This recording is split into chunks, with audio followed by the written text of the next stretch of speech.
Bir anlıq təsəvvür edin. Siqaret çəkmək istəyirsiniz və qolunuzu elektrik vurur. Bəli, zarafat deyil. Amerikada Manish Sethi adlı bir gənc elə bir qolbaq hazırlayıb ki, pis vərdişiniz oyanan kimi sizi cərəyanla cəzalandırır. Adı da Pavlovdur. Siqaret çəkdin vurur, söyüş söydün vurur, həddindən artıq yatdın yenə vurur. Hətta zərərli yemək yeyəndə belə vurur. İstifadəçi qolbaqda əvvəlcədən qeyd etdiyi məhdudiyyətlərə əməl etmədikdə qolbaq bir anda elektroşok alətinə çevrilir.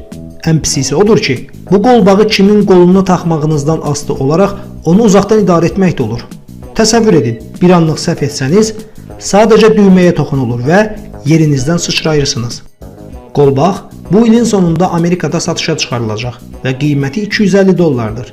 Yəni $250 özünü doğru yola gətirən elektrikli müəllim. Sual isə budur. Siz belə bir qolbağı taxardınız?